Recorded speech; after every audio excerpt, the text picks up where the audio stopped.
So in today's episode, we have James Cooper. James Cooper was a black belt in jiu-jitsu at the age of 23. He has got degrees from some of the best universities in London. He's recently moved from London to Dubai, and we are going to be talking about all things to do with the UK, Dubai, taxes, masculinity, what's happening in the world right now, the very sad Charlie Kirk assassination, and if you're a man, the key things you need to focus on to become the greatest version of you. And if you haven't already subscribed to the podcast, please make sure you do so. Now let's get into the episode. So James, you've got a huge background in terms of jiu-jitsu, martial arts. How important do you think physical strength and your ability to defend yourself as a man is?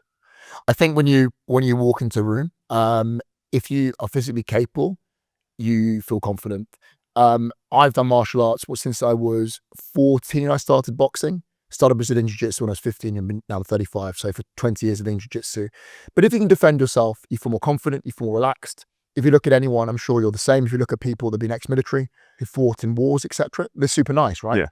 Super kind, super warm. And I think as a man, the more physically capable you are, the more kind you can actually be. Not the pretend woke kind, actually kind towards people. So for me, it's everything. If you're physically capable, you feel more relaxed, you're more confident. And if you're more confident, more people trust you, more people believe you as well. Is that why you think you end up with people who have like small man syndrome? Yes, of course it does. Yeah, of course it does. I think that this thing about the toxic masculinity that people talk about all the time, a lot of these sort of modern feminists who go on about toxic masculinity, I ask them, well, how many rapists and serial killers are 6'4" and black belts in jiu-jitsu?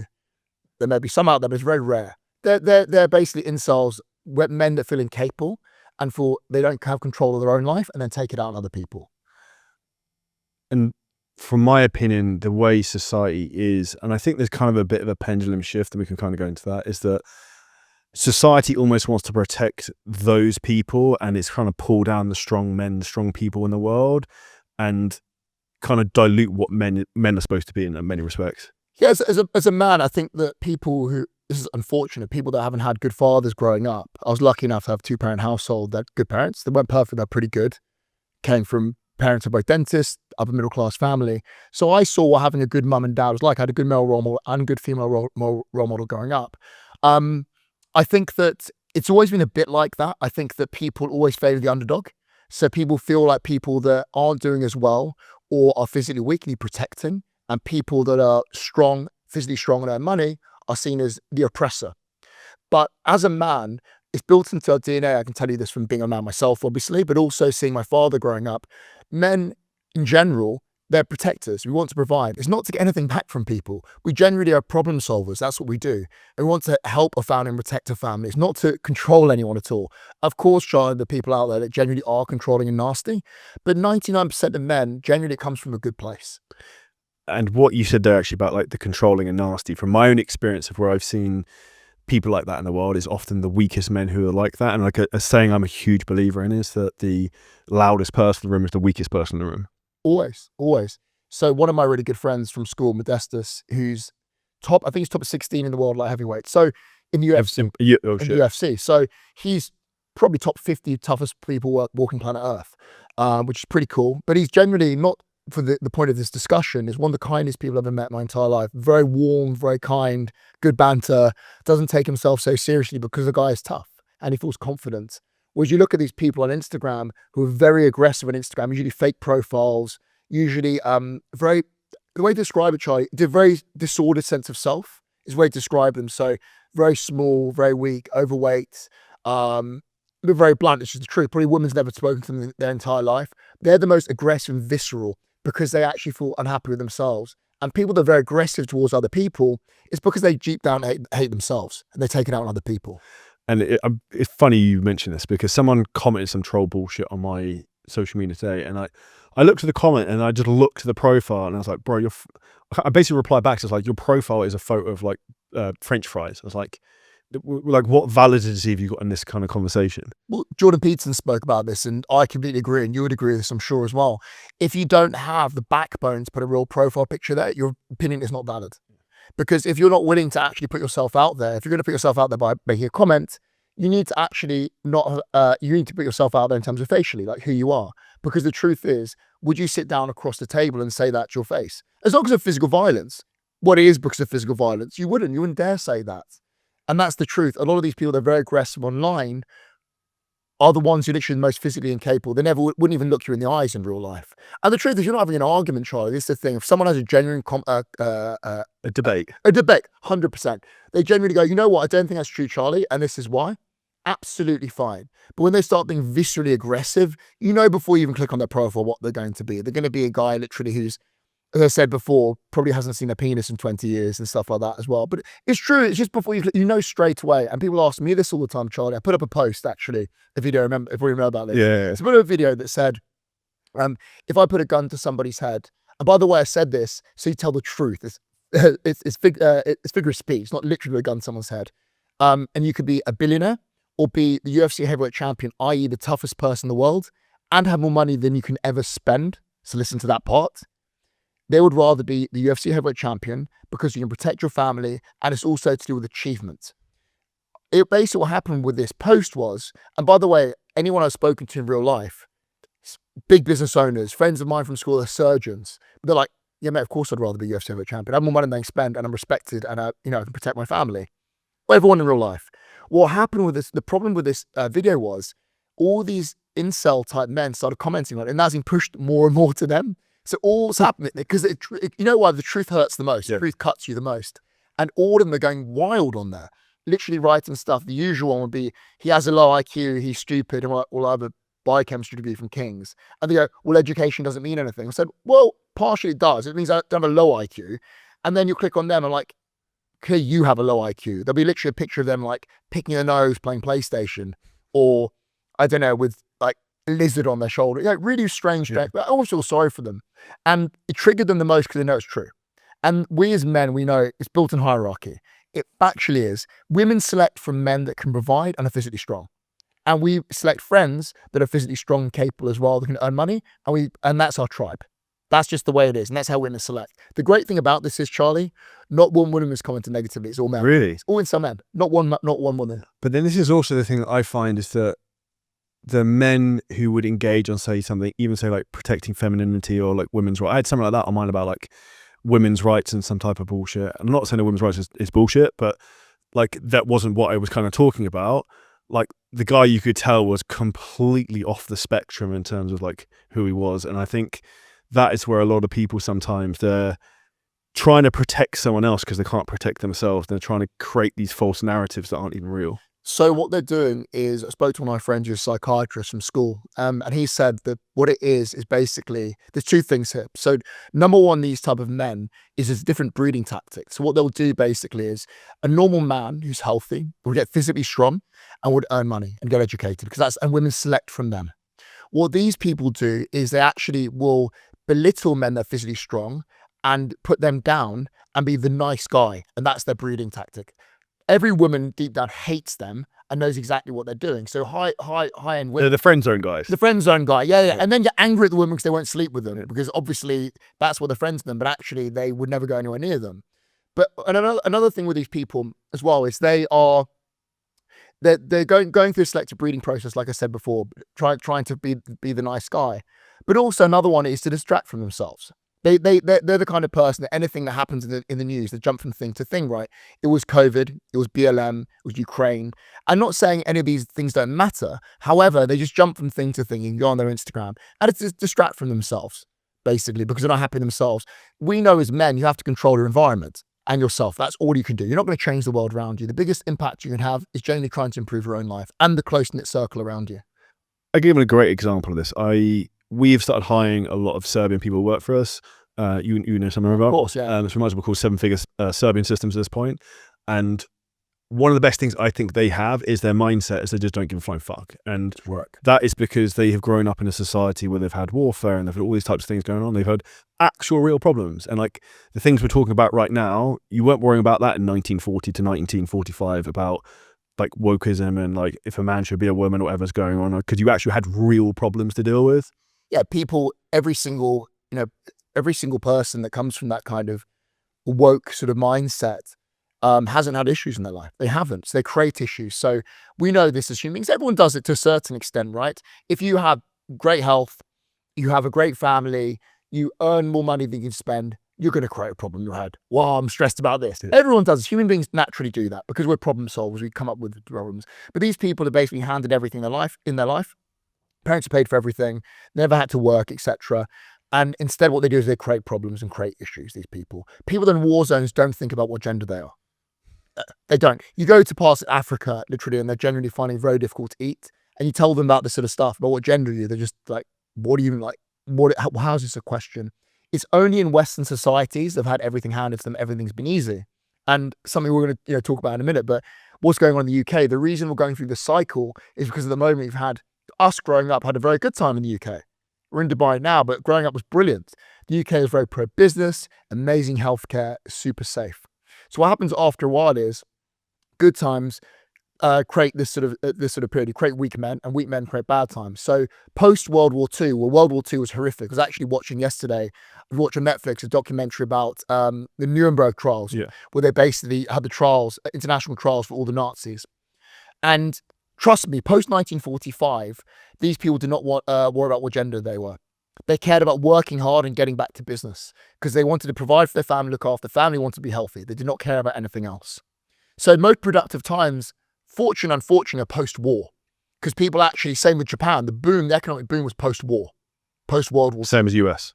Everywhere. Exactly the same, yeah. Everywhere. It was post-war.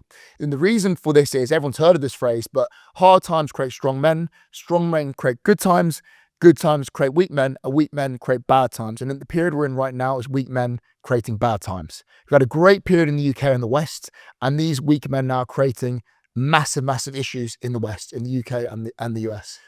Would you say it's fair, because this is my opinion, we now have a conflict which is happening between strong men and weak men? Even if you look what sadly happened with the Charlie Kirk scenario, where the strong men who actually want to stand for something and actually have freedom of speech and say the thing, and then the people who actually are getting punished, and the weak men are almost kind of protected. Well, so something I talk about a lot. So the real reason is, and we had a lecturer at university, went to King's, and we had a physiology lecturer, who was actually talking weirdly enough about Ozempic back then. This was 12 years ago, but it's another discussion. But top physiology lecturer, and she said something. She said the issue is with natural selection is where you have people that are physically strong will breed more, they'll have more children. The issue is now people that are less intelligent and less strong have more children. And the issue is you'll get people getting more and more stupid. And people don't like to hear it, but it's true. And what we're having at the moment is these weak people are protected. And this is the truth, factually, with animals as well. The reason these weak men are so aggressive is because there's no repercussions. They can be aggressive on the internet. They can censor someone. And the thing is, the truth is, in the wild, someone who's physically strong and had a lot of money even, a lot of resource, will just kill them off. They literally kill them off. They go, oh, they're piping up loads. Well, oh, that peasant just killed them. Or literally physically strong, like back even further, they'll just kill them. They'll get rid of them. And people don't like the truth, but the reason is that people would behave well is because they're scared. There's a fear of violence. And unfortunately, there's no fear of violence, and that's why people are getting more and more aggressive online. And we're going through a very, very big period, a very serious period, where the weak are protected. I think people look at fear from a wrong perspective. And I mean this in the right positive way. People have fear in Dubai of breaking the rules, and it's a fucking wonderful thing. Brilliant. Because you know you are safe, and you also know personally you do not cross the rules in terms of what you do, because you know what the repercussions can be. The issue is, in the Western world, there is a greater repercussion from posting a tweet online against the government or something, rather than you actually committing a real crime. Stealing from a shop or something like that, right? You tweeting something online that, well, we know the law now is very subjective. So if you offend someone can complain, you can go to prison. It's very subjective. Whereas if you steal something from a shop, barely anything happens. The police can't be bothered because it's so frequent. So real crimes aren't being prosecuted in the UK, like you said before. But this idea about weak men creating this issue is, like I said before, there's no repercussions. There's very fine lines here. So people go, whoa, you can't do this, you can't do that. I'm like, yeah, but there's a fine lines. You know where not to cross. And by the way, this is an opinion about the UK. It's not about the UK and gun law. So when Charlie Kirk was murdered, this is the crazy thing about it. We'll discuss it in a second, but actually first, I will discuss this. Charlie Kirk, when he was murdered, the leftist media couldn't bring themselves to even say he was murdered. They would use anything to get around it. I can't remember which news. Well, I saw some of them. They were lying, saying he was in like intensive. It's like, dude, fucking got like he's Over 3 seconds. yeah. It's like it's done. There was no question of that. One of my friends, ex-military, said he wouldn't have probably known he'd been shot. No. They were dead within 3 seconds. But what they said was more than that, Charlie. Was they would go, someone celebrating guns, shot, and by mistake he was killed. And I'm like, what even is this? And then another one, The Guardian, of course, the most leftist paper in the UK, said Trump's friend, Trump stated his friend has been shot and killed. Like, what's Trump to do with it anyway? Like, why you even bring that in? They couldn't just say Charlie Kirk, a prominent conservative speaker, has been murdered, which is literally what happened. Assassination, yeah. That's assassination. That's the end of it. And I don't think people realise, Charlie, that how far the leftist media have gone. And the issue is with COVID and all the stuff, people start to wake up. They're just lying again and again and again. It's horrific, literally. Lies after lies. The UK is, the leftist media have lied about everything. And mainstream media in general just lied about everything. And also you can look at the manipulation that's happened online is insane. Because even if you look at, say, for example, the presidential election when Donald Trump went on Joe Rogan's podcast, dude, thing doesn't show up anywhere. It got 30, 40 million views in a day, but you search it, it doesn't come up. You have to go onto Joe Rogan's page to find the video. So someone has forced that to not be shown and be pushed out. So like people don't think these things are kind of manipulated. Of course they have no idea. So they factored it. I think a lot of people are waking up to, do we know who's doing it? No. I know people are going to say this and that are doing it. However, we don't know. However, there definitely is manipulation. If you don't think it's manipulation, you're thick. You think, obviously there's a narrative going on. They're pushing a certain narrative. I personally think what's going on in the UK, where if you talk about illegal immigration, people coming on boats and being put in hotels while war veterans are starving to death, and people literally, doctors can't afford to eat because the cost of living is so high. If you say that, you're called a right-wing lunatic. My personal opinion is, and probably I think you think the same, they're deliberately doing this to basically cause people to panic and complain, etc. And then go, you know what? By the way, this is how communism works. First step, we're going to go, you know what? You're right. It is crazy what's going on. And we don't know where these unchecked people are coming in. So we're going to have digital ID. That's the next step they're going to do. And what they do is they take power bit by bit. What they do is they bring these people in who don't want to integrate. And it's called divide and conquer. It's the simplest thing since the dawn of time. I think with that, there's even things that are coming out now where like HMRC is tracking the payments. I think it's even if it's like under £1,000 or something stupid. Yeah, they won't let you draw money out about your account. They also will, they've told the UAE, they want to trap your Stripe accounts. So UAE Stripe, they want them to hand over the bank statements from UAE Stripe. I think Stripe have just said no, because they know they'll lose all their customers if they do that. So they won't do that. But the UK government are just, the boundary they're stepping is unbelievable. Just unbelievable. And that's where I think the UK is a quite quickly sinking ship, and there's multifaceted reasons for that. One of which, even if you don't look at the tax perspective, is the most shocking thing I cannot say how much it has appalled me, and like particularly having a child in a few weeks, is I watched the documentary with watched the interview with Tommy Robinson and Patrick Bet-David. I don't know if you've seen it. I haven't seen that one. Like talking about like the rape gangs and stuff that's been going on in the UK for 20 years, and it's been covered up by the guy who's the Prime Minister of the UK. He was the guy who covered it up. And Tommy Robinson got put in prison for like making documentaries about things that were actually happening. And now Elon Musk is basically trying to save the UK, and he's funding legal action like to inquire on all this type of stuff. Charlie Kirk, as an American. same. Yeah. Well, the way the UK will recover, I don't think it'll recover. I think it's going to be, it is a sinking ship.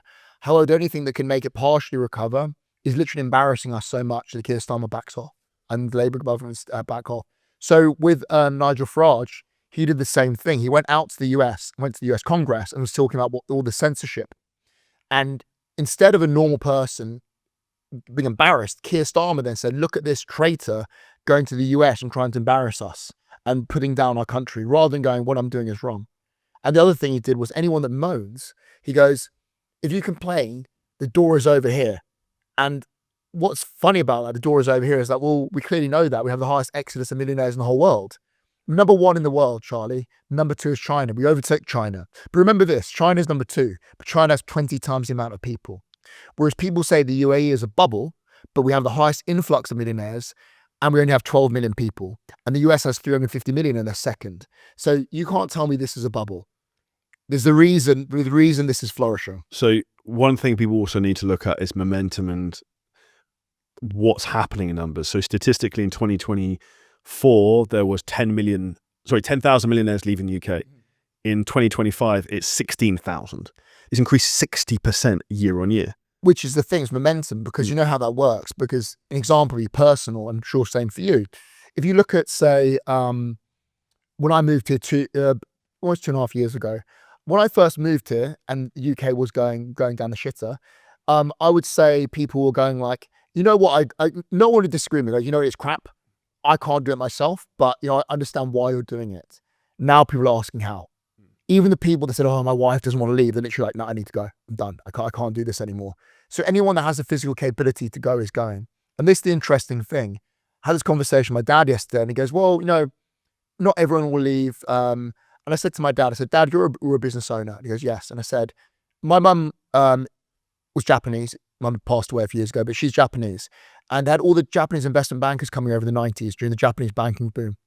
I said, Dad, can I ask you a question? If all the bankers left and the government then started doubling your tax, you as a business owner, would you go? He goes, absolutely. I said, well, you're the kind of people that we need to be servicing in the UK, middle-class business owners.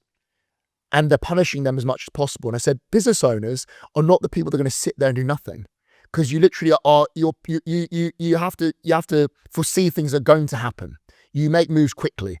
And the thing is, the kind of people are saying about staying, the kind of people who want in the country are just going to leave. They're not going to stay, Charlie. Like you, me, we're going to leave. And also then what happens with that is jobs, money, other people start to go. And also I go, you look at, okay, well, Charlie's gone, like maybe I should go. You ask your mates. Dude, like Dubai for me is just like the UK, but with all the best people now. Yeah, it is. Like, all my friends are like moving here now. Friends are here. All my friends are here. This one, you have moved your friends. You hired friends and brought them back. Yeah. Yeah, but a lot of my friends are here. This is the thing. I had a birthday party 3 years ago in the UK, last birthday party in the UK, and there's 12 people there, and 11 of them are here. There you go, that's it. 11 of them. Only one isn't. He's moving to Cyprus, Max. He's moved to Cyprus. He was the same sort of thing. He lives in London, and he literally was like, you know what? I'd love to move at one point, but I don't know if I can. He literally goes, I just can't do it anymore. He's too violent. He said, literally, my wife and me feel scared constantly. He said, you know, everyone's staring at her, causing issues all the time. You walk into a shop and people just stealing off the shelves. He goes, I can't do it anymore. See, I haven't been back to London for 3.5 years. I can't imagine. No.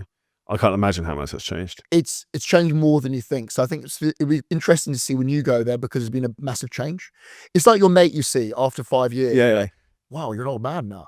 But the point being is you'll see a big change. If you're going there all the time and living there, it's the boiling frog thing. So what happens with people in the UK is it's so slow the change. People accept small amounts. Taxes go up 2%. There's a bit more crime. Until you actually feel it and something happens to you, you think it's fine. So an example would be, oh, the crime's not that bad. It's not too bad. It's not too bad. Till someone burgles your house. Then you pack your bags and go. A lot of people I know have said they wanted to stay and then something will happen to them very bad. One of our clients back in the UK, he said to me, he goes, oh, you know, you're spreading this right-wing lunacy, all this stuff saying about the crime being really bad. I kid you not. 4 hours later, he sent me a photo from hospital. Someone broke his nose and stole his Rolex. 4 hours. And then... Where was that, in London? In London, in East London. And then he said, and then I'm not joking about this, he left hospital, took a step outside, and someone robbed his clothes. It's like whoever's out there is telling him, God, whoever it is, telling him, like, this is a joke. Is he leaving, or...? No. Yeah. He's not actually, but he knows there's a shit ton. Yeah. I mean, at least he recognised it before he thought it was fine. And this is where I look at what's happening is a massive, massive shame. Because I remember when I grew up in the UK and I lived in the countryside pretty much in Surrey, like really, really nice, like it's a nice part of the world. But what has happened, even I saw those riots happening in Hawley near where I'm from. I was like, against all the immigration, all this type of stuff that's going on.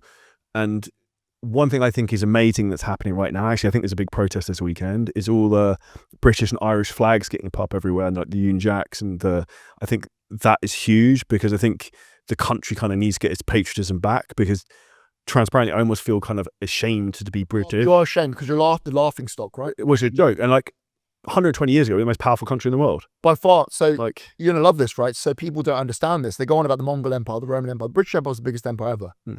By far. People forget it. They don't realise. And what Charlie Kirk did when he came over, I think it was at Oxford University, he was talking, he goes, and it was Oxford, he goes, you had the biggest empire ever and you're destroying it in one generation. You invented the steam train, he goes, you invented everything and you're destroying it. He goes, what should you be proud to be British? And people think it's racist. It's not at all. More than anywhere in the world. More than anywhere. And you being British, me being British, right? My parents are both immigrants. What's beautiful about being British is you genuinely become an immigrant, you become British. And the US do that very well as well. You become an African American. Britain was fantastic at that. You know, Pakistani descent, Indian descent. All my friends from school, they're Indian, African, Kenyan, wherever it is, from parts of Africa, etc. They're British and they're proud to be British.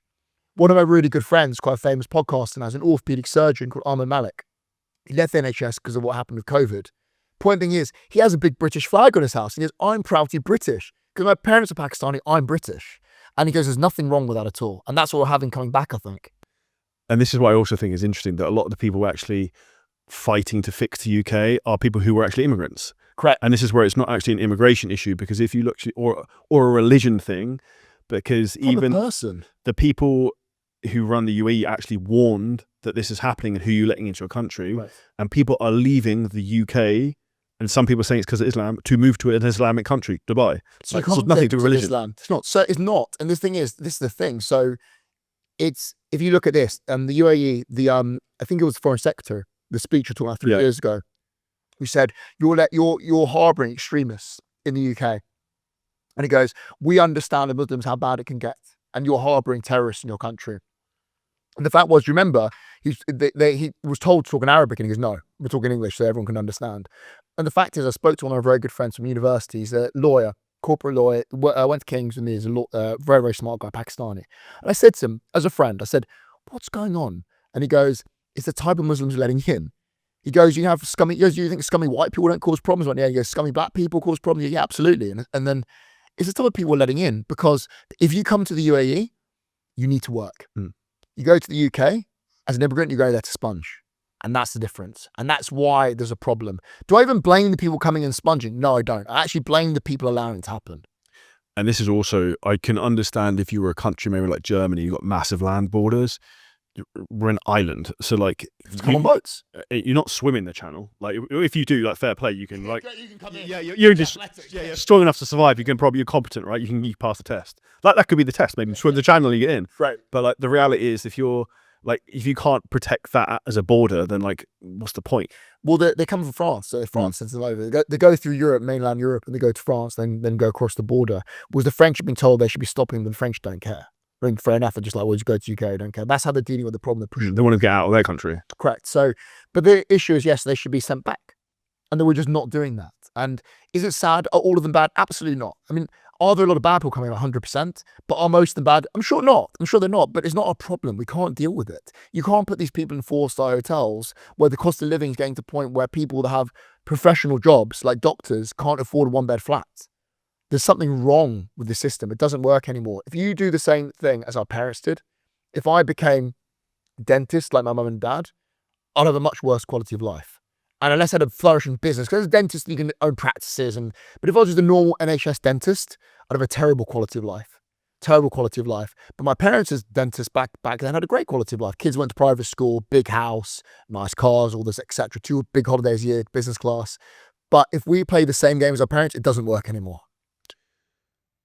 That actually is interesting, because you mentioned there about dentists. So having spent a lot of time in hospital with baby stuff, all the doctors are all coming from the UK, and they also come from the NHS. And one of them specifically said to me, is like, I think he said the second biggest expense they have in the US is, in the NHS, is legal fees against like problems of things that go wrong. It is because there's so much incompetence of claims and stuff that's coming through, and like the mismanagement of the country just generally, where 45% of GDP of the entire country is the UK government, kind of says it all. It's a bloated government. So all the sort of middlemen shuffling around money and giving each other contracts, basically, is what's going on. So the NHS, if you look at it, and people don't like this, people are silent, these leftists, we go, well, you say the NHS needs more money. Well, how come that now they have more money than ever? Tax is the highest it's ever been since World War II. How come they need even more money? Doesn't that tell you it's been mismanaged? Doesn't mean you need more money. It needs to be managed better. It's not because they need more money. So you need to stop this nonsense when they need more money. No, the money needs to be managed better, because tax is higher than ever, and it's worse run than ever. How come it worked back in the 70s and 80s? And this is what I think is ironic. I pay 0% income tax here, pay basically no tax. The roads are better than the UK. It's safer than the UK. I have everything I want here better than the UK. So like, where's the money actually going? It's been stolen. I mean, Going to war in Ukraine or it's immigrants and all that stuff. going to immigrate, going to wars. But I think more than that, actually, I think a lot of this backhand, not think, 100%. backhanders. During COVID, talking about what we spoke about earlier, do you remember about the censorship stuff with Donald Trump interview with Joe Rogan? Well, I'll tell you a really scary story. During COVID, I remember telling my dad about the Pfizer vaccine and saying, Dad, you do realize how corrupt Pfizer are. Pfizer had the biggest lawsuit ever in history against the company, lost back in 2010. And he goes, really? And I looked at it, I'm not joking, I looked at it the day before, just typed in Pfizer lawsuit, whatever it was, 2010. Typed in, came up, mainstream media, Guardian, way before COVID, 2010, came up, normal, Times, everything.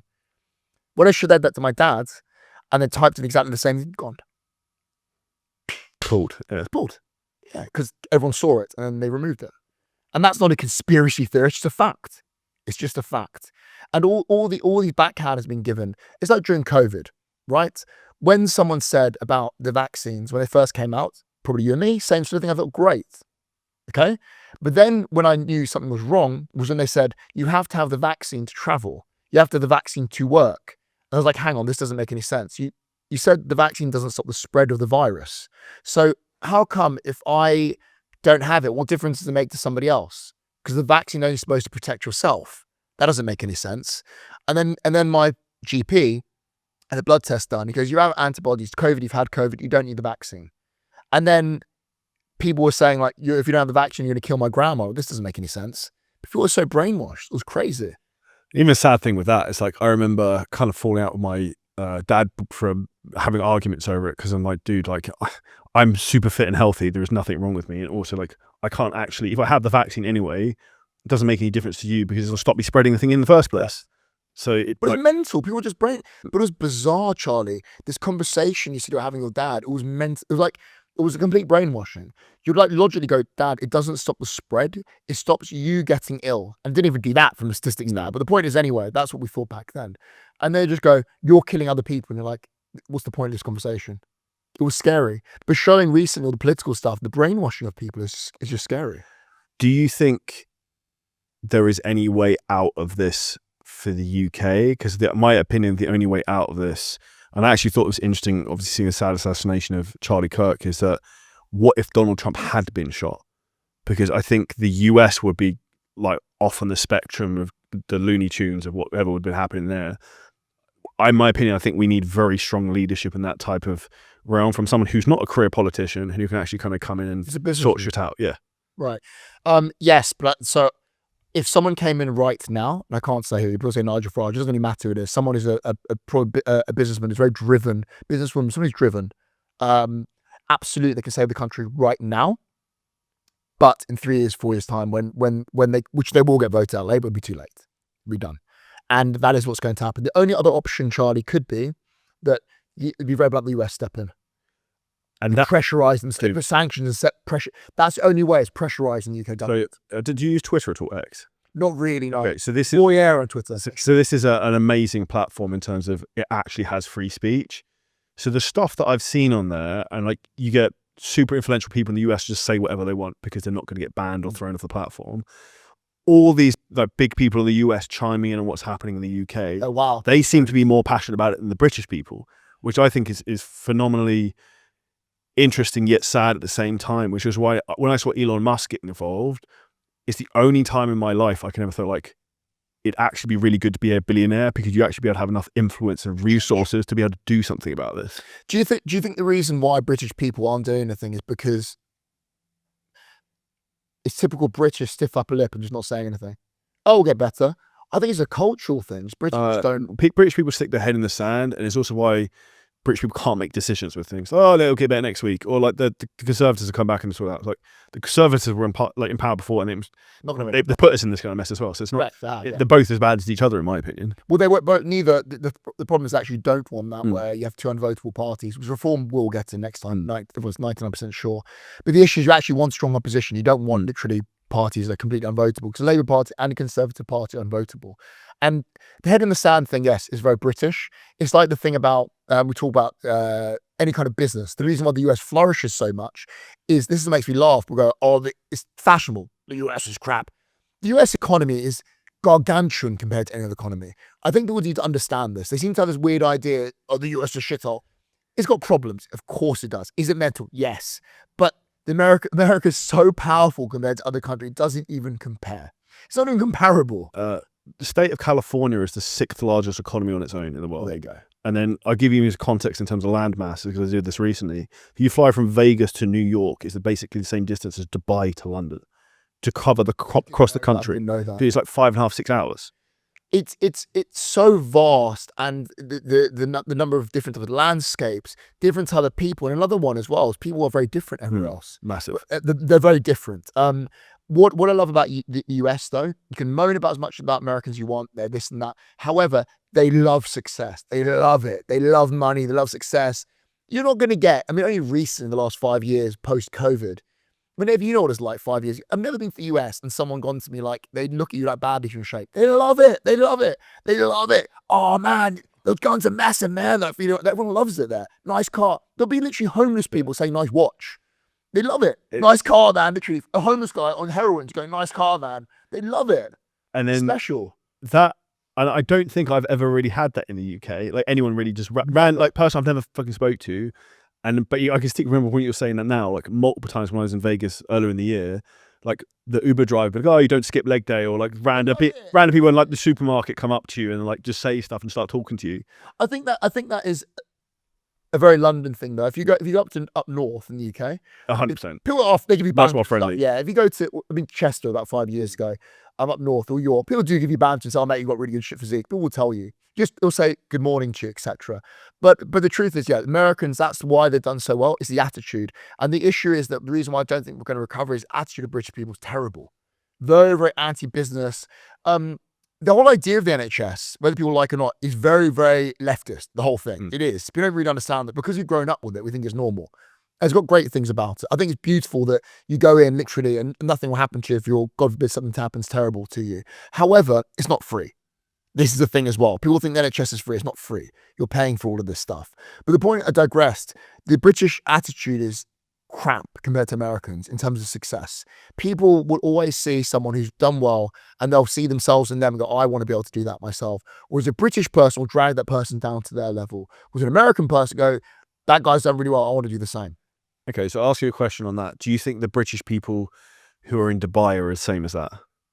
Pulling each other down? No. Yeah. No, they're not. No. Why? Okay, well, you're going to like this. So, 2 reasons. Number one would be someone that made a conscious decision to change their life and leave is not going to be like that anyway. I.e., what immigrants are good. Fact. Yeah, that's a good point. Yeah. Immigrants are good. So the type of person you would get coming in the 70s and 80s, from anywhere, Pakistan, Indians, the Windrush generation, that first generation came in, were hardworking people, tough people that came over. You know, like the US, New York, was built by the Irish, the Italians. They're tough people that come over to improve their life. So the reason they're like that is because those kind of people made a conscious decision to change. I think a lot of British people who lived in the UK, who are there now, are there because they've just been born there. That makes sense. People who've come to Dubai have made a conscious decision to change. And that actually comes down to the most important thing, which I think separates winners from losers of life, and a lot of people won't admit this, is winners are just decisive and they just go for it. Whereas the people who are losing in life just kind of blame everyone else, the government, and expect someone else to come and save them. And it's that beautiful saying of like, a boy becomes a man when you realize no one's coming to save you. No, they're not. And the daddy is the government, right? They think daddy's coming to save you, which is the government, but they're not going to come and save you. And that's the problem. They want. Well, this is why leftist propaganda works really well. So people that tend to be at the bottom, who've never done anything like leftist governments, they want more control. They also hate people who've done well, and also think someone else is going to come and save them. They want someone else to take responsibility. When in general, centre-right views are pro-business and pro you taking responsibility, tend to be less government control. The softness as well in the UK of not being able to speak your mind and say the truth is a big problem as well, which I think in the US they're much more, they actually have free speech, that you can kind of say what you want until you get shot in the neck. But maybe a bad example in that instance, but for example, I got escorted out of a gym and banned from a chain of gyms in the UK because I said on a podcast that a manager of a gym was fat and out of shape, which he was, and I didn't say the person's name, I just said like, this the person who was working in this gym here was in very bad shape. And in my opinion, one of the most important things in life is you kind of practice what you preach. Particularly in the gym, it's your job. And it's also kind of like why the fitness industry is kind of fucked in some respects. It is, yeah. Because the UK and also parts of the fitness industry, people aren't willing to have that difficult conversation. And ultimately, the thing that actually changes people's lives and gets them the things they really want, but they probably don't admit it, is someone actually telling them the brutal truth. Brutal truth. That's why you either reject the truth, which we're having recently, or you actually take on the truth and change your life. Do you think it's like being a good parent, right? You tell your child the truth, whether they like it or not, or more so good friends. Yeah. Genuinely friends, and you're like this, and you're honest with me. Goes, Dan, I think what you're doing is wrong here. You'll just tell me, and if you care, if you go along with a lie, say I was really, really overweight, and I said to you, Charlie, I think I look really great. I don't care about being fat. A good friend would go, James, doesn't make you a bad person. However, you need to sort your body out. This is going to cause long-term health consequences. But the reason why people don't tell people the truth is because they don't want the standards set on themselves. They set low standards. The left set low standards for other people because they don't want it to come back on them. So an example being all the people that are kind-hearted, love all. The real reason is they don't actually love people. The real reason is because they don't want a high standard set on them. And do you believe that's because deep down they don't feel they can live up to those standards? Yes. And I think people who genuinely care about them, and this is why I have an empathetic view, and Charlie Kirk can dislike his views or whatever it was. However, genuinely, I can see straight through something like that. He was genuinely kind-hearted. He genuinely cared about these people and thought they're going to ruin their life, which they are. A lot of people are ruining their life.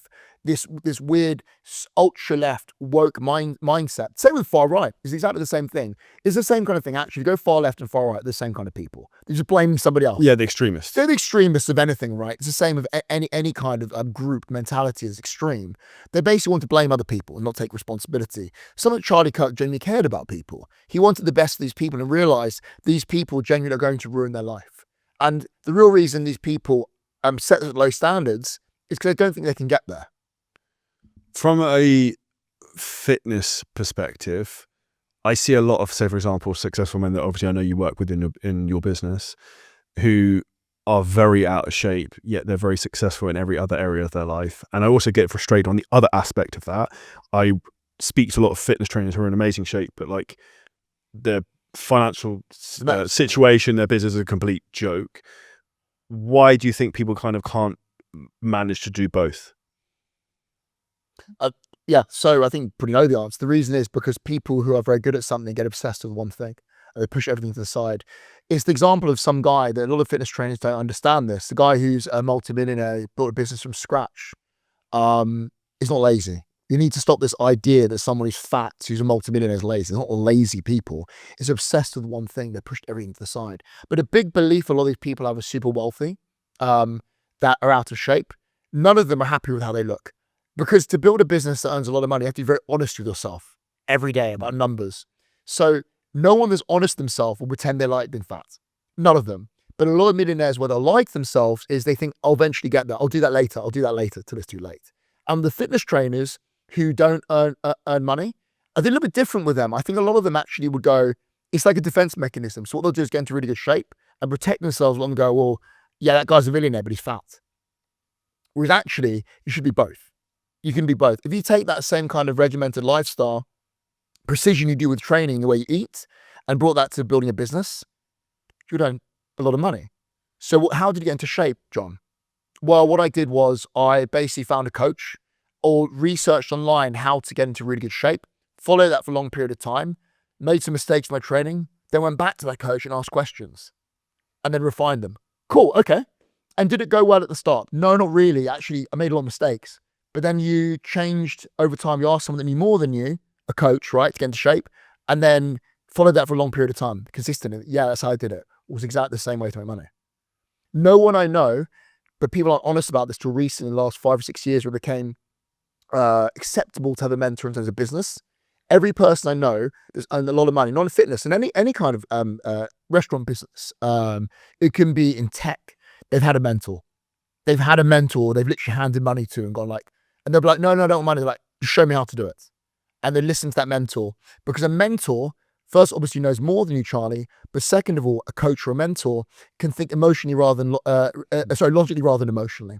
So a person can look in and see this is where you're going wrong. You're thinking with emotion rather than logic. And that's why a coach is so important. And this is also why I think the human being is the most dominant creatures on planet Earth, but our biggest weakness is our emotions. Because if you think of every single bad decision listening to this that you've ever made, it's always based on emotions. It's never based on logic. You will never make a bad logical decision. Of course not. No. You think with emotion. And there's a point where you have to be able to, what good business owners and good people who do well in life in general is they're not emotional, but they're not emotional when they need to be. They can separate emotion when they need to. And I think that's what good men do. Good men actually will separate emotion. An example would be, quite often my friends, their wife will go to them. In general, women are more emotional, and because they need to be, to bring up the children. So what will happen is a man will go, look, we need to move to Dubai. I can't pay literally 50% of my money to tax. By moving to Dubai, we can pay better schooling, put money away for the kids one day, and have a better quality of life. The wife will go, well, what about my friends? What about my mum and dad? But they go, well, no, we need to look after our family unit and move to Dubai or the US with lower tax. The issue is the woman will be thinking from an emotional place. The man will be thinking from a logical place. Will the man miss their family? Absolutely. But they know long term it's a better decision, and they use logic there rather than emotion. And also they're willing to pay the price essentially of what it costs to see the upside. And I think that's also something that people think about, whether it's your fitness, your business, whatever it is, there is a cost to everything in life. And I think if you understand that with whatever decision you make, you can then make the right decision so you don't have regrets. Yeah, exactly. But then it's also, like you said before, it's not simple, just one's positive, one's negative. It never works like that. No. It doesn't work like that. And the negatives, when I moved to Dubai, literally I'm trying to think of them. Or there wasn't really.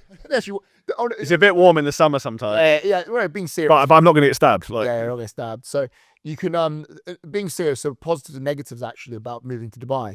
Obviously the normal stuff, the positivities, the quality of life's amazing gyms, incredible healthcare. Remember, people say pay for healthcare, but however, you are paying for healthcare. Dude, it's not even that expensive. But the quality is unbelievable. I know.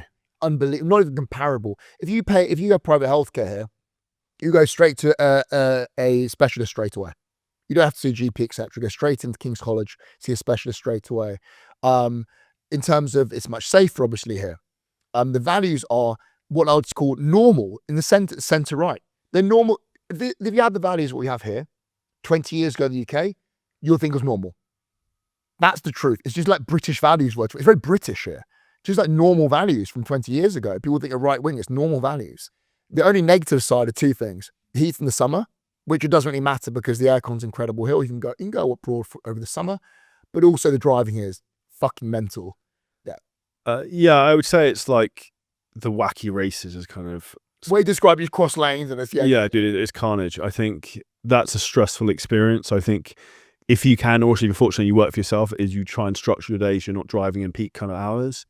And I think that's also something interesting that they are doing a lot of work to clearly kind of fix, because you can see they're building a lot of weird random bridges and changing a lot of stuff around, but they do stuff so quickly here because they realize there is an issue that they're therefore going to kind of fix it. Well, you know why they can do it quickly? Because you don't have to go through red tape, backhanders and exactly through so much bureaucracy here. Because there's a dictator, right? The sheikh, which is not negative. I don't think most will realize this. If a dictator's not negative, but they're a good person, the sheikh wants the best for the country, and also is his legacy. And he's going to give it to his child, his son, so wants to make it the best possible and the best place to live in the world, which it is getting there. If not now, it is the best place to live in the world. With the roads, these roads aren't working. Lots of people coming in. Cool, okay, build new roads. Towards where I live, you go towards Dubai Hills or down towards Arabian Ranches. They're building these. I'm not joking. I remember over the summer, Charlie, I was like, got up in the morning, drove to the gym, to the locker gym where we train, and then on the way back, I'm like, there's a tunnel here. I had no idea how it was a tunnel suddenly overnight. Obviously, they did it in a way that it should have covered it up, but it's insane. It's crazy. So yes, there is a lot of traffic here. However, from door to door, if you think about this, everywhere in Dubai at the moment, what's in Dubai, is all central London. It's like zone 2, I would call it, basically, all of it. And people say about the cost of living in Dubai. This is the crazy thing, you'll love this. It's my favorite. Yeah. So one of my friends said to me, goes, yeah, but cost of food is 3 times the amount in Dubai compared to the UK. So it's not. Remember my friend Rob, he hadn't been back for like 10 years. So right, you love this. So this is how I measure things, right? I know how much a food costs, but I don't check the price per kilo. I just don't, because I need to get what I need to get. So an example, I get my minced beef from Waitrose back in London. I'd come in, it's got a Waitrose here as well. And I thought, oh, it's a bit more expensive. It was £10 a kilo during COVID. Normal minced beef from Waitrose. Came here, it's £15 a kilo. Fuck me, that's like 50% more. But remember, the beef here is grass-fed, imported from Australia. Much better quality beef, and it's imported. And I thought, wow, this is pretty expensive. Went back to the UK, it was 15 quid as well. So the UK has caught up or overtaken. But remember this, the cost of living, I would say, if you live a normal life, eat what you want, go to like a nice Waitrose, go out once or twice a week, eat maybe one dinner every week, etc. Normal life, not being stupid, it's about exactly the same as London, but with no tax, which means you actually is 50% cheaper. But it's not more expensive. It just isn't.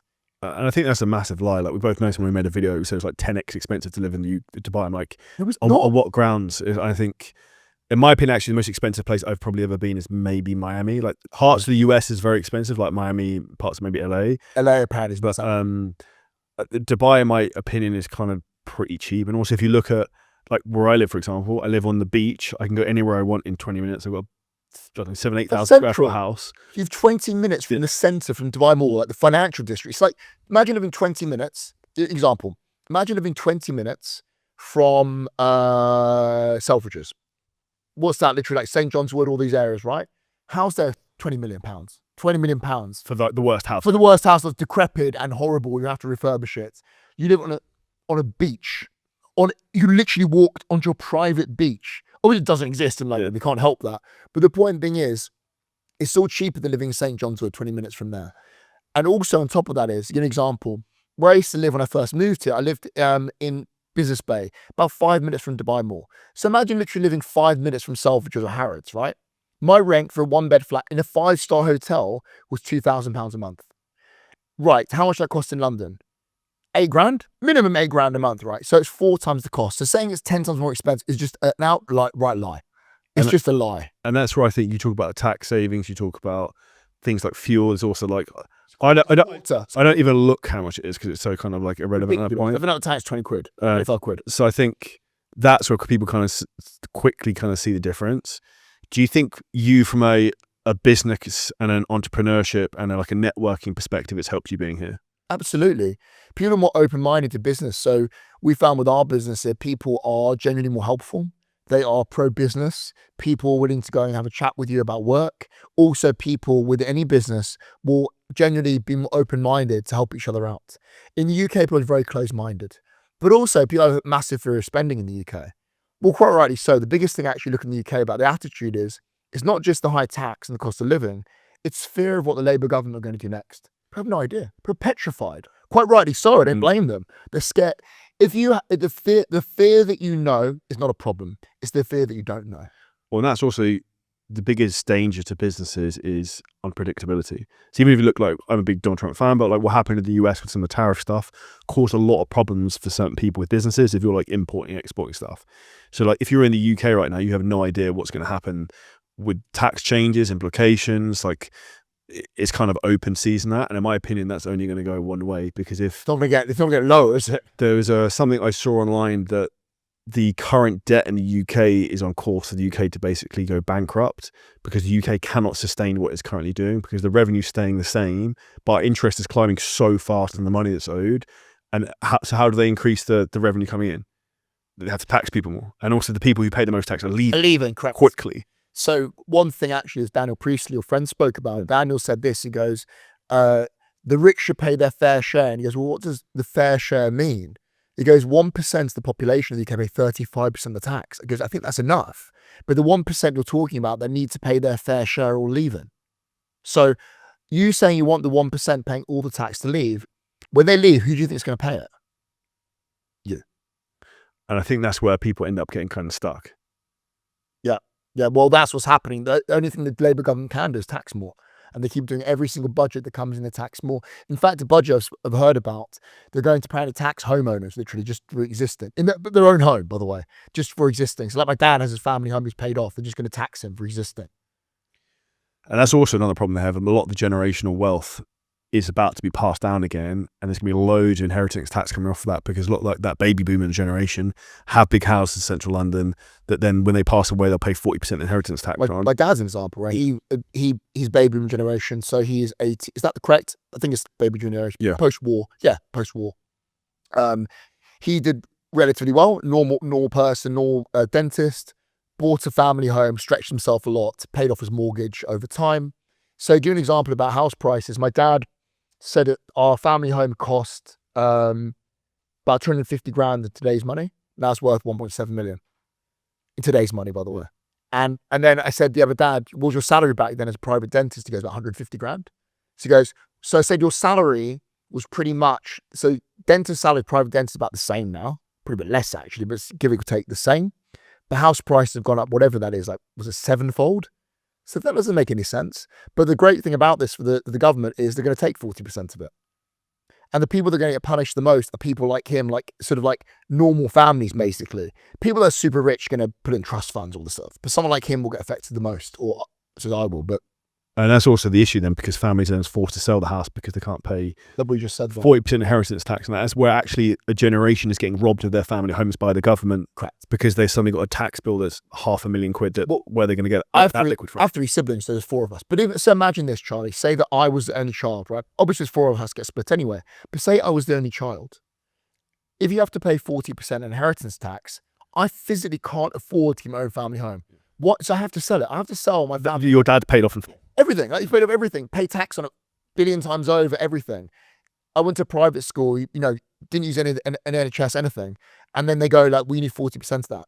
It's disgusting. You have to literally, to keep your own family home that's been paid for by your father, has to go to you have to literally sell it to pay the tax on it.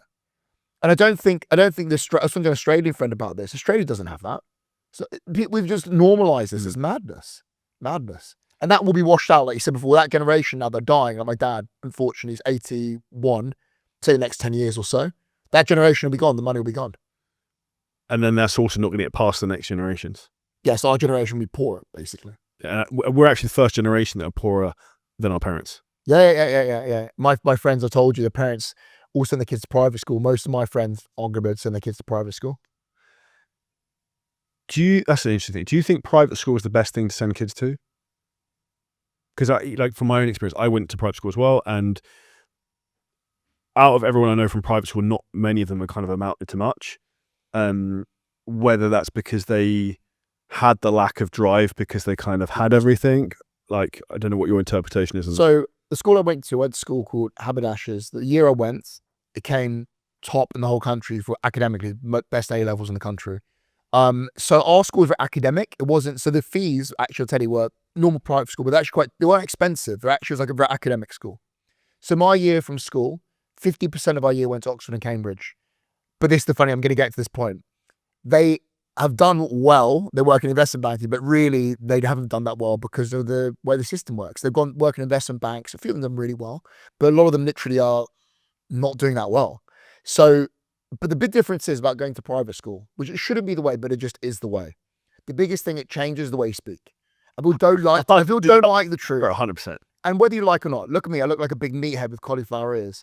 And then someone talks to me, I've been like a Starbucks and coffee, and they do this, they go like that. I'm like, yeah, but that's the biggest difference. Of course it is. And I take the piss out of my northern friends. It's terrible, literally. Being an orthopedic surgeon up north, I'm like, you can't be a good surgeon, you have a northern accent. But the point is, if you talk well, it makes a difference.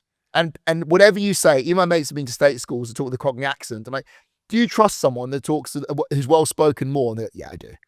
Of course you do. It's so funny you say that, because I think but it's super true. And also, I've always found that's kind of been a USP, because there's not many people who will speak how I will speak and speak in that time of the tonality. And particularly, say, for example, from a marketing perspective, you sell to the US, it's very different. Yeah. The fitness industry in particular makes a big, big difference, right? Fitness is a mixture now. So people ask me this, right? Remember back, it was a proper blue collar job. Right. You get a massive mixture. I mean, a lot of my friends went to very, very good universities, are very clever, and then went to fitness. One of my really good friends, Ashley, he worked at Accenture, went to Oxford, and now he's a personal trainer, lives in Bali in a massive villa in Bali. It's a beautiful life. But the point is, anyway, a lot of people now who went down white collar industry now work in the fitness industry. It's changed. Why do you think those people get pulled into the fitness industry? That's exactly why. So usual thing you could think everyone thinks I'm going to say probably now. They're going to go, well, because it's their passion. Yeah, it is their passion, but the reason being is because they're told the story. If you go to Oxford or Cambridge or go to LSE, etc., you're going to have a good job, work up the corporate ladder, have a big house, private school, taking your kids to private school and like 2 nice cars, 2 holidays a year. But they don't have that. And that's why they're moving to something else. And that's something they're passionate about. They go, you know what? I can earn money from something that I enjoy. And that's why people move into it. But the main reason is because you can't earn money from the traditional industries anymore. Unless they go, oh, my mate who's an investment bank earns $1 million a year. I'm like, yeah, but that's 1 in a million bankers. That's not all of them. I remember when I was an estate agent 7 years ago, I used to see people's pay slips for stuff. And I saw there was a guy, he worked for Barclays. He made £1 million a year salary. And I was like, that's baller. And then I looked at it and I was like, yeah, that's not so baller. When you see the deductions off it, I was like, whoa. 500 grand, probably 600, right? Yeah. And then you have two kids. My favorite one, to do a quick story, one of my friends is a Linklaters at a Magic Circle firm. And his boss, the partner in law firm, was in $1 million a year. We'll make 800. But the point being, I say million for the sake of it. And he was like in the office, really stressed. And he goes, fuck yeah, where's all my money going? And my friend said to him, what do you mean you're in $1 million a year? And he goes, well, 600 after tax. And he goes, the great thing about this, I've been divorced. He goes, I don't even just pay for my new wife and the kids going to private school. I pay for my ex-wife and their private school, those kids. And he goes, on top of that is, if I take my new wife on holiday to the Bahamas, business class, I have to pay for my ex-wife for her to go business class with the kids. He goes, on top of that, he goes, the amount of money I pay my ex-wife in her salary from me, literally from the agreement after divorce. He goes, never mind, does she not work? Her new boyfriend doesn't work either.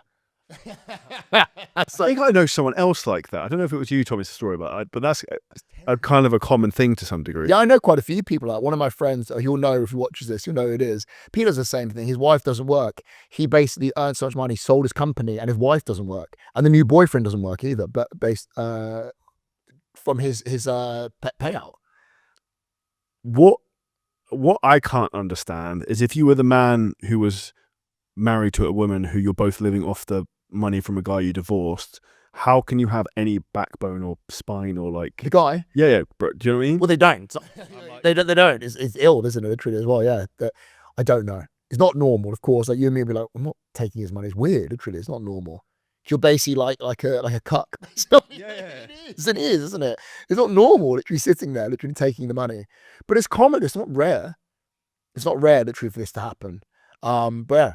But the point is, anyway, it's not as much you think in the end run after all the deductions. It's not. Well, that's what kind of like one of my posts. I've had a couple posts pop off on LinkedIn recently. It's like, if I make $100,000 in the UAE, I keep $100,000. If you're in the UK, it's like, and I broke it down like 100 or 200, whatever it was. No, you have to earn 200. Yeah. You have to make 200k in the UK to earn 100, and UAE you make 100. So, like, regardless, it's not the same salary. That's the thing. It's not the same. And I remember, if you put it up, actually, so I put up the post too about that. Was it Daniel Priest? Someone wrote it. I can't remember. Anyway, the point being is, some guy wrote on there, goes, yeah, but the UAE, you love this. The cost of living is much higher. He goes, to have any kind of 1-bedroom flat is going to cost you at least £8,000 a month. Like, that's just not true. But where do these people get these figures from, though? I don't understand. Propaganda to stop you leaving, I think. Yeah, I think that's kind of the big thing. I think also people want to believe what they want to believe. And I think it's also seeing something and experiencing it for yourself is very important, which is why, like, the most important thing for me is, like, with everything in life is you have to practice what you preach, and don't necessarily have a massively skewed opinion on something unless you have experience in that thing. It's like Dubai's not for me. Have you been? If you've been there for 6 months and go, you don't like it, fine. I'm not going to say, yeah, maybe it's not for you. But if people say I don't like Dubai, it's not for me. I'm like, you haven't been there. Oh, there's no culture there. It's too fake. I'm like, yeah, but you just came here and went to like clubs and went to LPM and went to Bagatelle, literally. But that's what I meant. That's obviously not normal. Literally, people here have families and kids who went to go to school here. Of course, that's not normal doing that. You're not going to think it's homely here.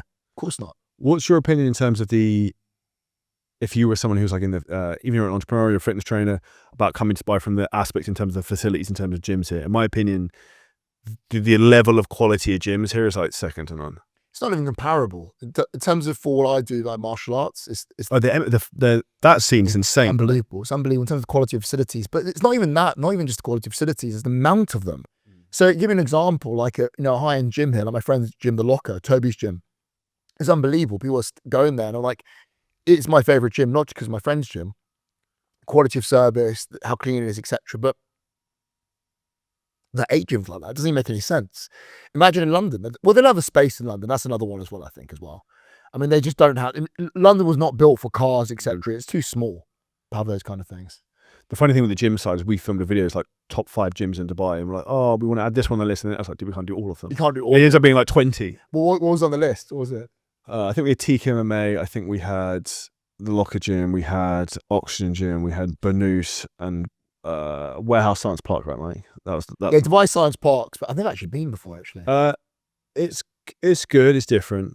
It's just kind of different. Yeah. But that's sometimes like, I don't know if you find the same thing, and it relates to anyone who's listening, but it's, once you train for a long period of time, it's like, bro, like a fucking bicep curl is a bicep curl. Sometimes do it in a different place, it kind of... Yeah, this is the thing. I've said this before. People ask me about this and they go, what's your favorite gym? I said, to be honest with you, you're the same. You train for a long time. I had a bar and plates and a squat rack.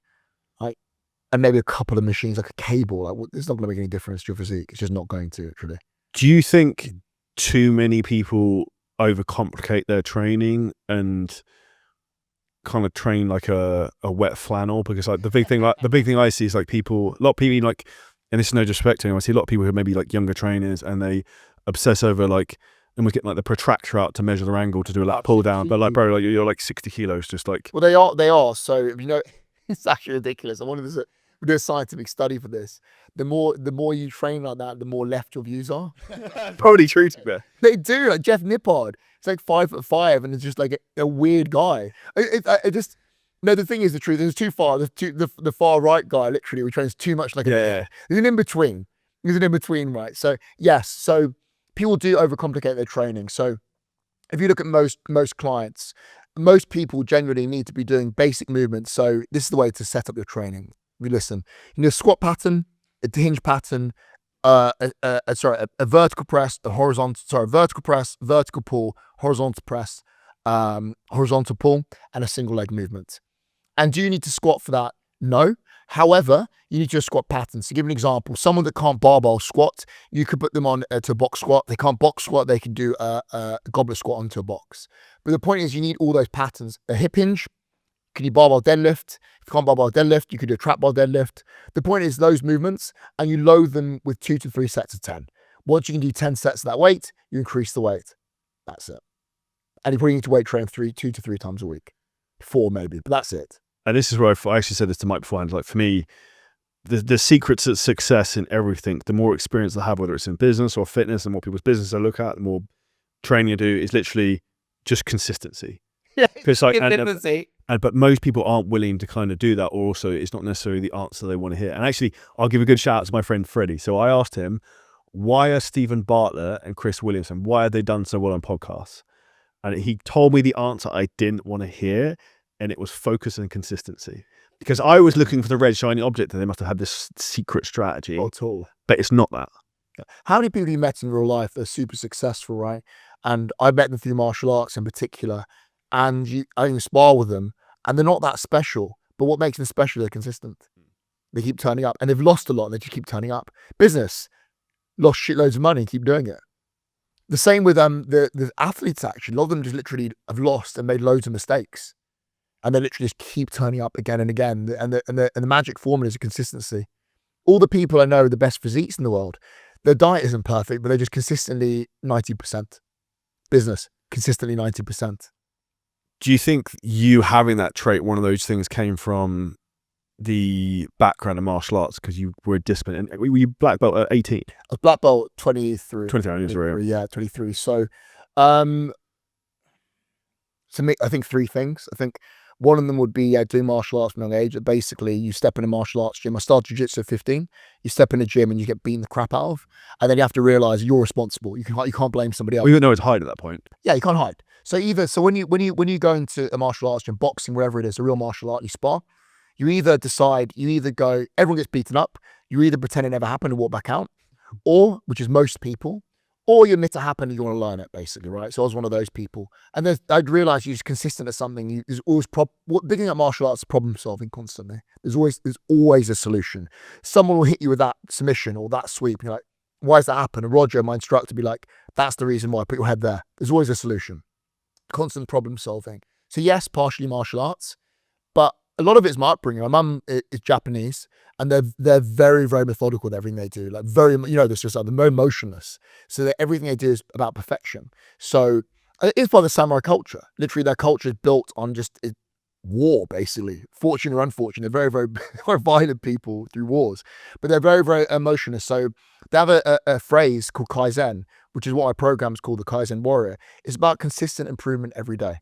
It's not about the end product, but continual improvement. So having her as a mum growing up, she would tell me the truth. But one of the biggest things she said to me when I was young, the biggest thing ever, she goes to me, she goes, it's not about being a brain surgeon. It's not about being in shape. It's not about owning loads of money. It's about all three. She goes, they should all help each other. And she goes, why don't you be your own superhero? You go on about this guy's a surgeon. You go on about this guy's an athlete. Why don't you just get good at all three? And that was the biggest thing that taught me from a young age. So my mum was very high-level national swimmer. She also was a dentist in 2 different languages. So she became a dentist in Japan and then became a dentist in the UK, redid the degree completely from scratch. She was the first person ever to do both degrees.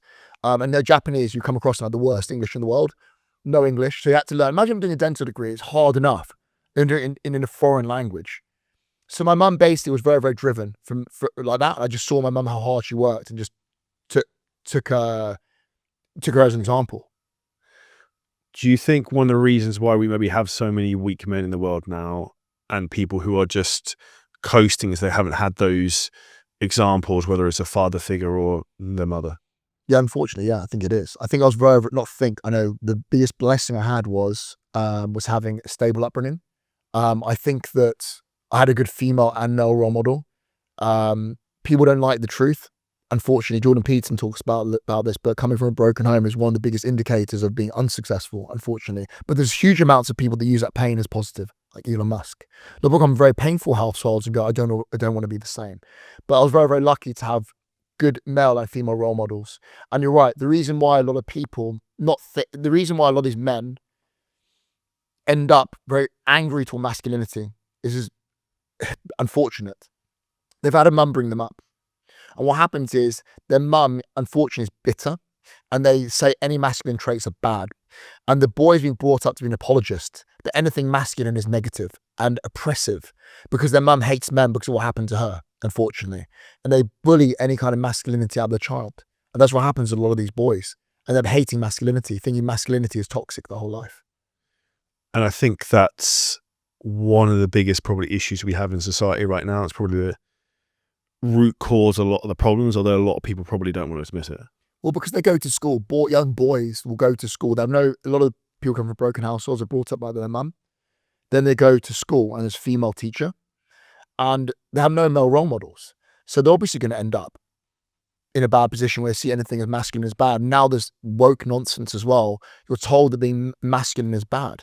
In fact, one of my friends, who was in California, his son was in wealthy Pacific Palisades in California. His son was told in front of his class to stand up and apologize for being white and a man. And obviously my friend took him out of school straight away, but that's what's going on. And we think it's hilarious now as an adult, but as a child, it's mental. And it shapes them, right? Having that kind of stuff told to them. Yeah, and I think that's a slippery slope the world is kind of on. Hopefully it's going to kind of turn around, but I also think that's why the Middle East has a lot of sanity in terms of like, you're a man, you're a woman, like things are black and white. There is no, like your passport is either male or female. There is no kind of option with this. You click on there, it's beautiful. We go to like King's College, you feel something is male or female. Well, in Japan, where mum's from, they'll laugh at you, be like, what the fuck are you talking about, literally? If you said I'm both, they're like, no. It's not gonna. China, no. Russia, they'll be like, laugh at you. Women like being women, men like being men. And this is the important thing. Men and women are not against each other. They're here to help each other. Our DNA is literally built to help each other. Our DNA has been made specifically and altered over time and developed in that way so we help each other. It's yin and yang. It's not one better than the other. It's ridiculous. And this is always one of the things, and you touched on this earlier, that I say a lot about you. It's like you're the kindest, very well-spoken, very warm person, but you're obviously black belt at jiu-jitsu and do all this other type of stuff. You're the polar opposite of what everyone else, what people would expect from the outside. Yeah. Well, I generally care a lot about people, and sometimes a bit too much. Like, I generally like people, and I find you're the same. I think you find it very difficult to dislike someone. Even if someone's wronged you, you're like, I don't want to hate them. I also just don't have hate towards people. I'm not that kind of person. It's going to waste my energy. And this is the thing about them, about they think someone who's physically strong is bad. You're told that is terrible. And the truth is, a woman, who would you want as a husband? You want someone who's physically weak when the burglar comes in and he hides behind you? Is that positive? Is that a good man? Or is the man that generally, the guy that goes downstairs, locks the door behind the burglar, and the burglar shits himself that he went into your house? Who do you really want in your house? No woman in the world really, really wants that kind of guy. But unfortunately, they're told and brainwashed by society to want the weak man. You having that control, and obviously, say, for example, even getting hate on social media, do you have a certain way of you control yourself in that type of manner? Well, in terms of someone being really rude towards me? Yeah, rude to, like, for example, I've had a lot of things like that in terms of the past as well. I've never had anyone say anything to my face. But for me, I just kind of just don't rise to it because, as you said, I don't want to waste energy on shit that just isn't. It's hard sometimes. I think that, like that post recently, I get occasional stuff, but that post recently about being, rather be UFC heavyweight champion than a billionaire, the kind of visceral anger towards me, stuff like literally being like if I was a billionaire, I'll fuck your wife and I'll kill you. So really horrible stuff. Yeah. But the truth is, I go back and forth to what mood I'm in when I see it. Because I get there's probably 100 messages on there per day. So most of the time I look at them and just feel sorry for them. Because that's the truth. They're unhappy, very, very miserable people. But whenever I responded, the problem is responding to it is you're not talking to a rational person. So if you say something rational back, an example the left do, which is what you've had before, they'll call you low IQ, stupid, thick as pig shit. You can barely put a sentence together. And you respond with something logical going, well, I have a biochem degree from King's. And also, have you seen the state of you? Look like a mess.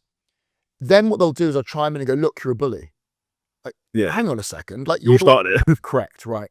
An exact example of the left again would be, they'll literally go, they'll shove you. And then you go, what the fuck are you doing? Please, please, please. That's the way they work. And then fortunately, that's the thing. There's no point of going to this. So to answer your question, how to deal with it, you're never going to get anywhere with them. You're never going to get anywhere with them. There's no point. You're not going to have a logical conversation with someone at all. There's no point. You're wasting your energy. For men who are listening to this, who maybe struggle to maybe have the emotional stability you do, what would be your advice to them? The way to emotional stability is generally you can't build it without suffering a lot and building resilience. And the best way you do that is through doing martial arts. Because again, like I said before, you're responsible for you losing. And the way you deal with that is getting back on the horse and going again. The only thing that builds confidence in a man is doing a martial art. Because literally you being physically confident and capable will make you feel better. So people always say this, or even therapists will say this now. There's luckily proper therapists, not nonsense on Instagram. The best thing you do as a man is get into shape. Go to the gym. And you know why it's the best thing you can do? Because you're personally responsible and you'll meet good friends who want to develop themselves as well and improve themselves. People that go to the gym want to improve. And you'll find a good bunch of friends there too. What does personal development mean to you? The biggest thing for personal development is there's a lot of facets. I don't want to say how many, but it would be physical development. So it's improving your body, looking after your body. Emotional development in terms of friendship, spiritual. I think they go hand in hand. Friendship, having loved ones, having your family, and also would be financial as well. Financial development. What development means is progression every day. And also another thing about development is not linear, which is super important. We're like, shit, I earned less money than last month. It's all over. Or had an injury. My physique's a mess. It's about development is actually being able to deal with problems better and better. It's not even development in terms of going forwards. It's about being able to deal with problems better and better every month or year to year. I think my advice for people from my own experience and also like through business growth and having more things going on, people think you will get to a point you will have no problems in your life. You just have you have to accept your reality of your life is going to be constant problems, and the problems most likely will continue to actually get bigger and bigger the older you get or the more success you have. But your job as a man is to be able to grow, to be able to deal with those problems. Absolutely. And that's the whole point of this. It's not literally said that only more money. You actually put it perfectly, better words than I could. It's not literally more money, whatever it is. Actually being able to cope with problems better. That's development. And then it's your ability to tolerate high amounts of stress that maybe would have crippled you a few years ago. And I think if people can think like that every day, it becomes easier. Imagine this, the beautiful thing about this, and we talk, every guy has this discussion. Imagine if you had this kind of mindset in your mid-30s and you're 19 again. Yeah, the youth is wasted on the young guy. But I think also that's not possible because I think you have to go through that to become like that. But imagine. Yeah, it's life experience. I think that's also when I said earlier, this is like, you can only have context of something once you've kind of been through it. Correct. Yeah, you can't. An example would be, that's why I watch a lot of war documentaries. Actually, I think you are, as most men do, about the war. I think you have to literally try, and you obviously haven't lived through it, right? But the thing is, literally seeing how bad things can get can make you realize. Like, my friends are Russian and Eastern European; they can see what's going on in the UK because I've lived it. That's actually, I'm currently reading a book about Alexander the Great. So all like the wars and all the stuff he did, like conquering the world, and you see some of the things that he went through or the bad things that happened, and like it gives you a lot of context. There's a lot of lessons you can kind of learn for your own decision making, because ultimately where you end up in your life is accumulation of the decisions you make every day. It's accumulation, right? It's constant, like making more good decisions, bad decisions. An example is about to say about not developing or not being emotionally stable till you're older, unless you're your neighbor Iman Gadzi. Then it's like 19 and literally like that. Yeah, but then that's a really good example. So if you get someone like that, so Iman, he started kind of working on himself and reading books and started a business like 15, 16 years old. So he's like 10 years in anyway. So most men start like 25. It's like, I'm 35. It's the same kind of thing, but he just started earlier. And I think that's also where it's a mileage on the clock type of thing to get you to where you want to be. Yeah, so he started younger. It's like the great thing about business rather than physical sort of stuff, like with fighting MMA or whatever it may be, right? And physique you can improve, obviously, but with business, you're never really too old, right? Yeah, there's always kind of, I think, a lesson you can learn. What would you say, from a business context, is the biggest lessons you've learned the last 12 months, 2 years? Because the world's changing a lot. Oh, wow, okay. And so in the last, how long, sorry? Like last 12 months, last year or two. Stuff for using ChatGPT. Oh, AI. No, the last year.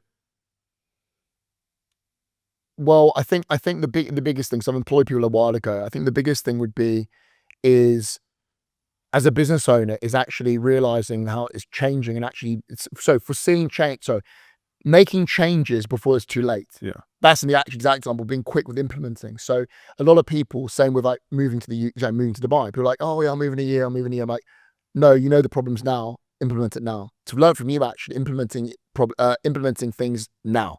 Don't leave it to tomorrow where it's too late. Another one actually with business at the moment, I think that with AI, not being worried about it, but using it as a tool. I think that people think, oh, well, it's a negative thing. I think it's brilliant. But if it's only a problem if you aren't implementing it quickly and not learning, because a lot of people at the moment are seeing it as negative. I want to lose my job. Like, hang on, no. Whatever industry you're in, you need to learn how to use it and be ahead of the game. So the biggest thing, so back to what the biggest lesson in business I've learned in the 12 months is about utilizing AI properly, correctly, and not being scared of it and actually learning off the best how to use it. What specifically have you changed, do you think, with that? Because I know this is a big... Have conversations with it. So do what you do. So what I'll do is basically I'll talk to AI. I'll ask questions, and I'll use it, say for scripts I use, and then ask it basically, how can I improve this? But the biggest thing is actually on conversations. So I get it to look through my Instagram even and go, in terms of marketing, what do you think I'm doing wrong? Go through my website. I basically use it as like discussion. So ask it questions, but it basically learns off me every single day. And I basically have a discussion with it every day about my business and how I can improve. And I think that's where a lot of people, this is also where it's down to based intelligence thing, because one of my favorite thoughts on kind of life is your success is dependent on the questions you ask yourself. And then AI is very much similar. It's as good as the questions you ask it. Correct. So I think people think that, oh, AI is going to take over everything, but is that, I know how to ask it. Yeah. I think this is the weird thing. People think, oh, AI is going to answer everything. Like, no, it doesn't, because you have to know how to prompt it. So the example would be, say, write articles for it. So with it for like my website, etc. I'll write the article and then say, is there any way I can improve this? Can you put studies for this? And understanding what question to ask it. But also someone who wasn't skilled, who didn't understand nutrition, to give an example, wouldn't understand what questions to prompt, or would go and makes a mistake. Like, that's not correct. They're like, oh, sorry, that is a mistake. You have to understand what to ask it. 100%.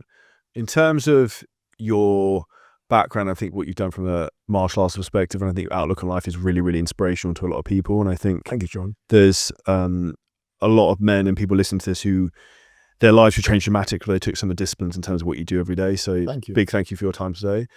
Where's the best place for people to find out more about you, what you do? So my Instagram's James Cooper BTX. Website for my gym and my online trainings, bodytransformationlondon.com. And then, but if you want to have an argument on Instagram, James Cooper BTX, the best place. He loves rant as well. So make sure you check him out. If you enjoy the episode, make sure you like and subscribe and share, and check out the next episode coming up now. Cheers. Thank you, Johnny. Awesome, dude.